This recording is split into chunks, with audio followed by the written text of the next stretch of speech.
نحمدہ نصلی علی رسولہ الکریم اعوذ باللہ من الشیطان الرجیم بسم اللہ الرحمن الرحیم۔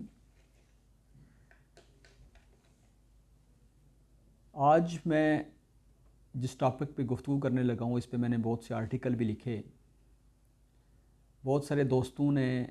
اس پہ کمنٹس بھی کیے۔ اصل معاملہ یہ ہے کہ خان صاحب، میں بات کر رہا ہوں پاکستان تحریک انصاف کے سربراہ جناب عمران خان صاحب کی،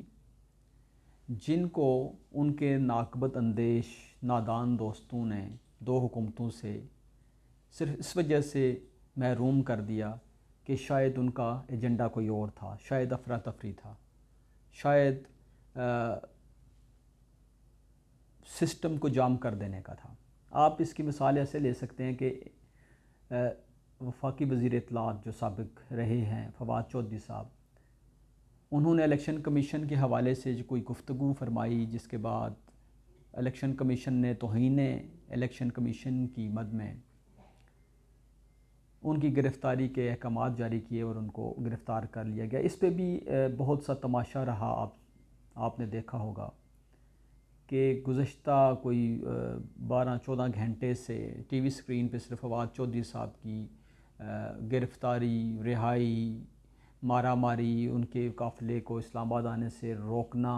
اسلام آباد ہائی کورٹ کا طلب کرنا، جورسٹکشن کا معاملہ، بہت ساری چیزیں آپ نے دیکھی ہوں گی۔ اس کی ابتدا کہاں سے ہوئی؟ اس کی ابتدا اگر آپ دیکھیں تو یہ بھی بڑی ہنسنے والی بات ہے، بڑی مضحکہ خیز بات ہے کہ ایک چلتی ہوئی حکومت کو، پنجاب گورنمنٹ کو جناب عمران خان صاحب نے خود ختم کیا، اپنے ہاتھوں سے ختم کیا، اور پھر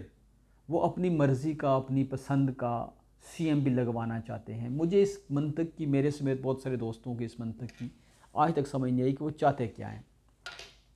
اب جو محسن نقوی صاحب ہیں، جو نئے چیف منسٹر، جو care taker chief minister Punjab کے آئے ہیں، جب سے وہ آئے ہیں اس کے بعد خان صاحب نے 11 اپریل 2022 میں جو ان کے خلاف جو تحریک عدم اعتماد کامیاب ہوئی تھی، اس طرح کا شور شرابہ اور اچھل کود سٹارٹ کر دیا۔ یہ ہمیشہ اسی طرح کرتے ہیں، ایسے ہی کرتے ہیں، پورے ملک کو جام کرتے ہیں۔ جب بھی پاکستان ٹیک آف کرنے کی یا معیشت، یہ بار بار بات کرتے ہیں معیشت کی۔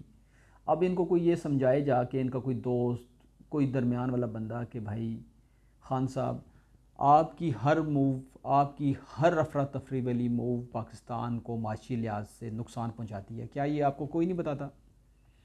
آپ کی تمام معاملات جو ہیں وہ پاکستان کو نقصان پہنچانے کے لیے ہیں۔ آج تک کی جتنی بھی آپ کی صورتحال ہے، خواہ وہ استعفوں کی صورت میں ہو، خواہ وہ ایجیٹیشن کی شکل میں ہو، خواہ وہ اداروں پہ الزامات لگانے کی شکل میں ہو، اس سے قطع نظر کہ آپ الزامات لگا سکتے ہیں، آپ وکٹم بنے، آپ کے اوپر اٹیک ہوا، لیکن جب تک کوئی چیز پروو نہیں ہو جاتی، کوئی سالڈ ایویڈنس نہیں آ جاتا، تو آپ کسی کا نام کیسے لے سکتے ہیں؟ اس پہ بھی پہلے بہت ساری بحث ہو چکی ہے۔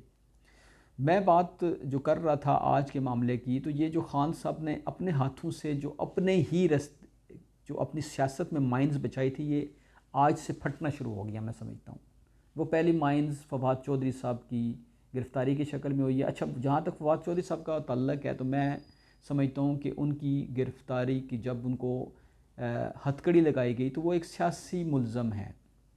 ایک سیاسی قیدی تھے، تو ان کو ہتھ کڑی نہیں لگانی چاہیے تھی، ان کو چوروں ڈکیتوں کی طرح ان کو ٹریٹمنٹ نہیں ہونی چاہیے تھی۔ اس پہ بھی میں سمجھتا ہوں کہ جو پاکستان کی سیاسی ایلیٹ ہے، جس میں میاں نواز شریف صاحب، جس میں آصف علی زرداری صاحب، جس میں مولانا فضل الرحمان صاحب، یہ سارے لوگ شامل ہیں، ان کو چاہیے تھا کہ جو پچھلے 30 سال سے ہمارے پاکستان کی سیاست میں دھینگا مشتی جو ہوتی رہی ہے،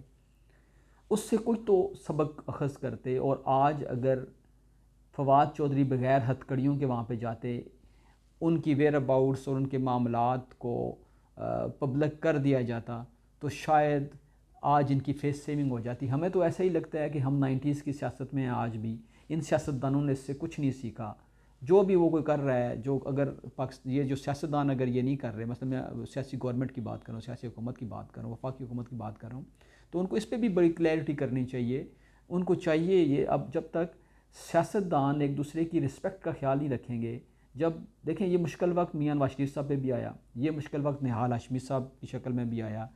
مرحوم مشاہد حسین سید صاحب پہ بھی آیا، اسی طرح اور دانیال عزیز صاحب پہ بھی آیا، اسی طرح کلال چودھری صاحب پہ بھی آیا، عابد شیر علی صاحب پہ بھی آیا، اور بہت سارے لوگوں پہ آیا۔ تو یہ کیوں نہیں سمجھتے کہ اس چیز کو، چکی کے اسپاٹ کو روکنے کے لیے کوئی تو آگے بڑھے نا۔ اس بار اگر پی ڈی ایم کی گورنمنٹ سختی نہ کرتی، ایک اچھے طریقے سے گرفتاری کر لیتی، ایک اچھے طریقے سے معاملات کو چلا لیتی، تو شاید یہ افراتفری والا ماحول نہیں ہوتا۔ میں دوسری طرف یہ بھی آپ کو کہنا چاہ رہا ہوں کہ یہ جو عمران خان صاحب کو بھی اب اس پہ سوچنا ہوگا کہ وہ بھی اپنی کریز سے باہر مت نکلیں۔ مثلا آج فواد چودھری صاحب کی جو گرفتاری پہ انہوں نے گفتگو کی، جو تقریر فرمائی، اس میں فواد چودھری صاحب کی گرفتاری پہ بات کم کی اور انہوں نے اپنے جو پرانے والے سٹینڈ ہیں ان کو زیادہ دہرایا۔ تو میں سمجھتا ہوں کہ فواد چودھری صاحب کی گرفتاری کے پیچھے بھی شاید عمران خان صاحب کی وہ جو غیر دانشمندانہ جو ان کی سوچ ہے، وہ دور تک یا دیوار کے پار نہ دیکھنے کی صلاحیت رکھنے والی جو ان کی سمجھ بوجھ ہے، وہ ہیں۔ تو میں آخر میں یہ کہنا چاہوں گا کہ اس وقت پاکستان کو کیونکہ معاشی لحاظ سے ٹیک آف کرنا ہے، تو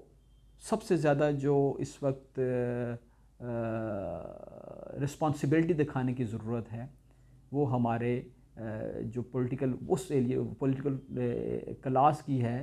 اس کو چاہیے کہ وہ مل بیٹھ کر ابھی کوئی آگے بڑھے، عمران خان صاحب سے بات کریں۔ عمران خان صاحب کو بھی اب جو وہ ڈنڈے، تلوار، سوٹا جنہوں نے اٹھایا تھا اس کو رکھ دینا چاہیے، اور ان کو ایک بات کی بھی سمجھ آ جانی چاہیے کہ ایسی صورتحال میں اب وہی والی بات ہے مریم اورنگزیب صاحبہ کی کہ وہ روئیں، پیٹیں یا چیخیں، الیکشن ان کی مرضی سے نہیں ہونے۔ جب تک آپ کی جو بھی یہ فیڈرل گورنمنٹ ہے، اگر یہ سیاسی فیڈرل گورنمنٹ ہے، کیئر ٹیکر یا کوئی جو وہ دوسرا ٹیکنیکل جو سیٹ اپ ہوتا ہے، ٹیکنوکریٹس کی جو حکومت ہے وہ نہیں ہے، تو یہ کبھی تب بھی اپنا پولیٹیکل جو ایسٹ ہے اس کو برباد نہیں کرنے کے، وہ اپنی پولیٹیکل پوٹینشیل کو، اپنی پولیٹیکل کریڈیبلٹی کو وہ خراب نہیں ہونے دیں گے۔ اس لیے وہ جب تک ملک کے اندر جو بھی مشکل فیصلے ہوں گے ان کو ریورس نہیں کریں گے، اس وقت تک وہ الیکشن کی طرف نہیں جائیں گے۔ اور یہ ایک بڑی کلیئر بات ہے۔ وہ کیوں مسلم لیگ نون یا پاکستان پیپلز پارٹی یا پی ڈی ایم اپنا پولیٹیکل ووٹ بینک تباہ کرے کل کوئی مہنگائی کر کے؟ تو اس کے لیے ظاہر ہے ان کو سال، 6 مہینے، 1.5 سال کی ضرورت ہے، اور یہ شاید عمران خان صاحب سمجھتے ہیں، لیکن اس پہ پھر بھی وہ ایجیٹیشن کر رہے ہیں۔ تو ان کو چاہیے کہ وہ اس ملک کی معیشت کی بہتری کے لیے، وہ بار بار معیشت کا لفظ استعمال کرتے ہیں، تو اس معیشت کی بہتری کے لیے ایک جو مساق معیشت کر لیں 1 سال کے لیے، 2 سال کے لیے، تاکہ اس ملک کے عوام کے اوپر جو بوجھ پڑنے والا ہے یا جو بوجھ ہے وہ ختم ہو سکے اور ملک ہمارا ٹیک آف کی طرف جائے، یہ ڈیفالٹ کا خطرہ ہمیشہ کے لیے ٹل جائے۔ السلام علیکم ورحمۃ اللہ۔